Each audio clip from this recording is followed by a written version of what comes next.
Monster Hunter World s'annonce à la fois comme une évolution, mais aussi comme une petite révolution dans le paysage de la franchise. S'il reprend le concept propre à la série et la plupart de ses éléments de gameplay, il nous réserve aussi pas mal de nouveautés et de surprises. Dans cette vidéo, et avant de rentrer plus en détail dans nos futurs contenus sur des mécaniques de jeu spécifiques, on vous explique pourquoi on attend cet épisode avec une certaine impatience.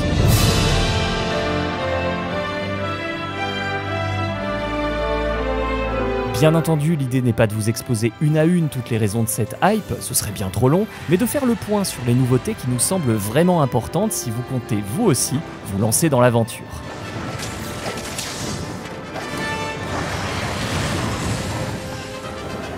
La première grosse évolution de la formule, essentielle à nos yeux et capable d'attirer un nouveau public vers la licence, concerne l'ouverture des zones de jeu.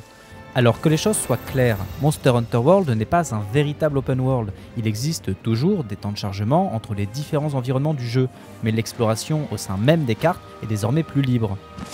Dans les précédents opus, chaque map était divisée en plusieurs petites zones, accessibles après un temps de chargement. Cette mécanique était considérée comme propre à la formule Monster Hunter, et les joueurs l'utilisaient parfois à leur avantage pour échapper à des situations périlleuses. Aujourd'hui, tout ça est terminé. Les cartes sont certes toujours pensées autour de petites zones distinctes, mais sans aucun temps de chargement. Cela permet à Capcom de mettre l'accent sur les interactions avec le décor pour se déplacer plus rapidement, comme c'est par exemple le cas avec les lianes, le grappin, le ptérodactyle, mais aussi pour chasser les monstres, avec la présence de nombreux pièges environnementaux à utiliser à votre avantage. Le jeu ne s'appelle pas World pour rien, il est pensé autour de l'écosystème d'un monde qui semble plus que jamais interactif et vivant.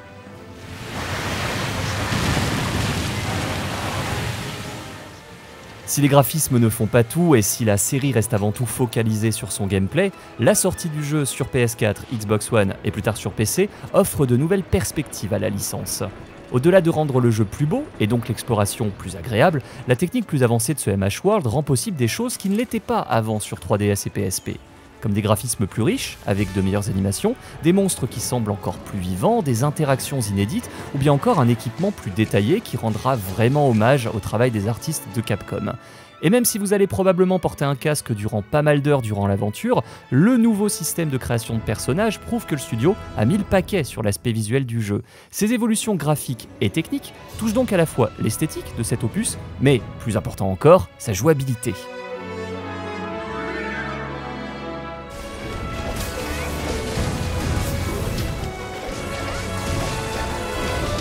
Malgré son succès grandissant au fil des épisodes, la licence Monster Hunter a toujours été, il faut bien le dire, assez rigide et cryptique dans certaines de ses mécaniques, ce qui n'allait pas vraiment dans le sens d'une ouverture auprès du grand public.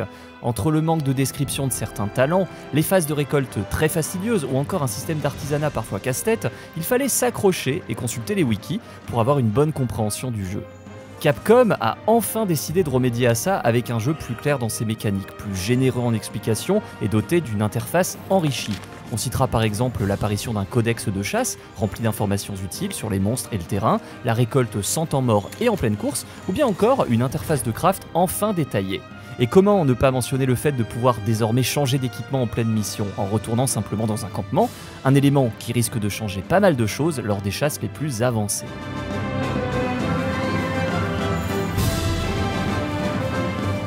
Sans entrer dans tous les détails pour l'instant, Monster Hunter World arrive avec plein de nouveautés dans son sac, notamment un système de pistage de monstres via les navicioles qui mettra fin à tous ces moments de solitude lorsque vous passiez un quart d'heure à tourner en rond pour trouver un monstre, mais aussi un grappin, une fronde pour balancer une tonne de projectiles ou encore des capes dotés de capacités spéciales.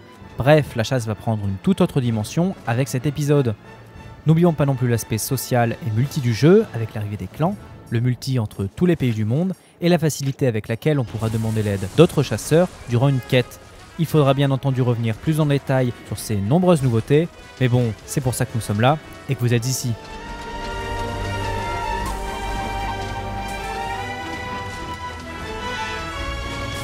Son arrivée sur console de salon et plus tard sur PC permet à ce Monster Hunter de s'affranchir en partie de la rigidité du gameplay sur console portable.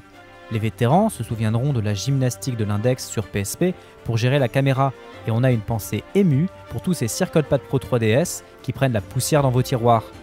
Ça peut paraître tout bête, mais jouer MH avec une vraie manette, ou plus tard un clavier et une souris, change réellement les choses, question réactivité et maîtrise de son personnage. d'autant que Capcom a mis le paquet sur le dynamisme avec des animations plus nombreuses et une refonte de certains gameplays, comme par exemple celui des fusils arbalètes qui voit sa prise en main améliorée grâce à une caméra à la troisième personne plus nerveuse que jamais.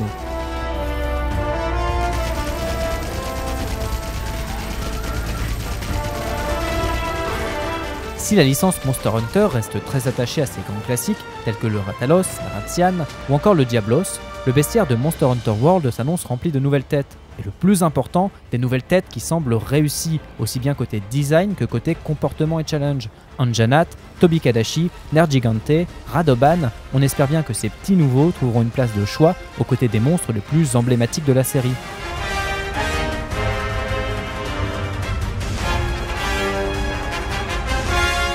De par ses nouveautés, ses graphismes, sa sortie sur console de salon, son doublage intégral en français, ou encore la présence de bien plus de mise en scène que par le passé, Monster Hunter World est plus que jamais l'épisode de l'ouverture auprès d'un nouveau public. Et on sait que certains voient parfois d'un mauvais œil l'arrivée d'une vague de néophytes sur leur licence préférée, redoutant, par exemple, un risque de casualisation de la formule, de manière à plaire au plus de joueurs possible. On reviendra d'ailleurs sur cette question dans notre prochaine vidéo. Mais pour nous, le fait que MH World possède ce potentiel de rameuter un nouveau public est une très bonne chose pour l'avenir de la franchise. Plus de monde, c'est aussi plus de moyens, plus de mises à jour, plus de retour de la communauté et plus de personnes avec qui tout simplement jouer.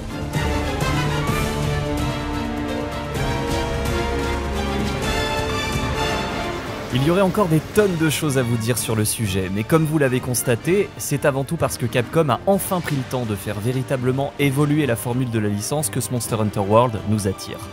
D'ailleurs, plus que quelques jours à patienter avant le lancement de la première bêta du jeu sur PS4 pour éventuellement vous en convaincre vous aussi.